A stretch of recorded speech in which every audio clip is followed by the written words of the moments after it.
in the Solominsky district of the capital. I would like to remind you that yesterday, as a result of the Russian strike, an entire entrance to a high-rise building was destroyed there. Our Alexandra Babakina has updated information from the search and rescue operation site. She is back in touch with the studio. Sasha, congratulations again. What do you know as of this moment? Congratulations, colleagues. Indeed, the search and rescue operation is still ongoing. Heavy equipment and rescuers are working here, and groups of these rescuers are changing each other. After all, the work has been going on since yesterday. They did not stop at night. And at this time it is known that 18 bodies of the deceased were unblocked at this place. I can talk about the progress of the search and rescue operation right now with the head of the Communications Department of the State Emergency Service of Ukraine, Svitlana Vodolaga. Congratulations, Svitlana. Tell us about the progress of the search and rescue operation. Is it still possible that there are people under the rubble? How is the work progressing? Well, I will say that the work has not stopped for a minute since yesterday morning. The only stops were when we had a threat to the life and health of rescuers during an enemy attack. The work continued all night and, as you have already noted, we have already retrieved, unfortunately, 18 bodies. That is, due to Russian aggression, due to yesterday's shelling of Kyiv, we have 23 people who died. The work is still ongoing here.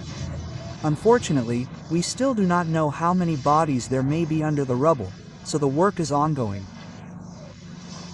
I want to say that after we complete the emergency rescue work, when we make sure that there is no one under the rubble, the rescuers will remain in place, carry out emergency work, that is, they will remove those structures that are currently dangerous to people's lives. You see those balconies and those windows that are hanging over and could fall, harming people's lives and health, because people will return to their apartments, will take things, and this poses a threat to their lives. That is, the search for bodies is still ongoing at this point.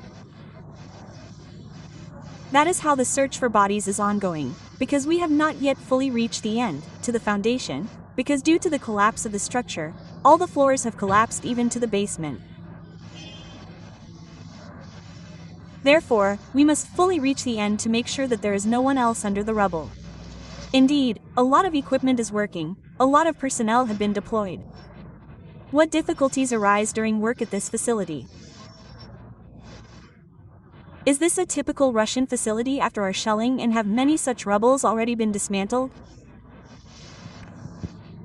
I will say that during the war we gained enormous experience in dismantling such rubble, although in peacetime, well, there were similar situations when gas exploded, but they were not so frequent. Therefore, our rescuers have already gained so much professional experience due to our realities that I think that no rescuers from any country have such experience as we have.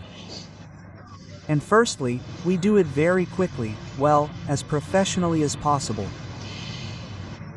And as for what threats can there be? Well, firstly, the threat when this situation began, occurred, or rather, the first threat was a drone attack. Then, of course, when we arrive at such places, it is a threat to the rescuers themselves. These are structures that do not hang, because we understand that it does not collapse so simply and evenly, and nothing else threatens life.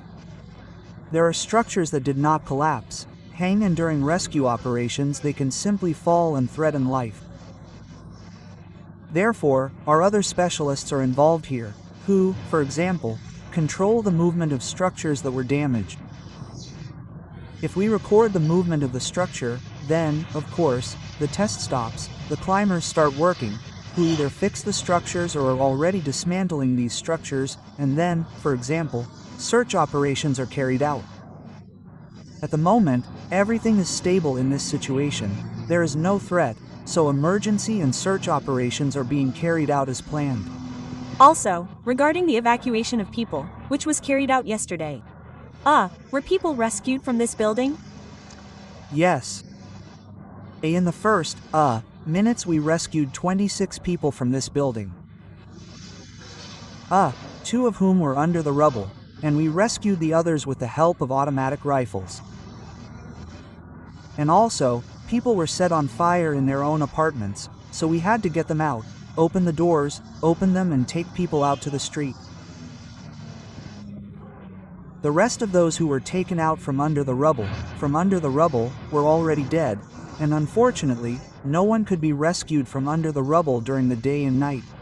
Yes, unfortunately, 2 people, as I already mentioned, we rescued from the rubble, the other 18, unfortunately, we only got out the bodies. But we always work with the hope that there may be people under the rubble, and we work carefully so as not to harm, perhaps, the living.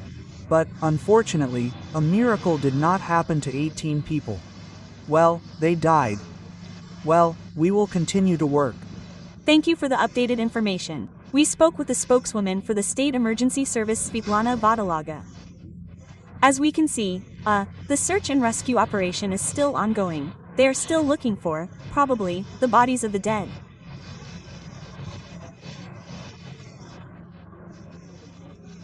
And after they are convinced that no one else will be found, they will start emergency restoration work to remove all this garbage, building structures that were destroyed, from here and start putting the territory in order so that no structures threaten either the health or the lives of people.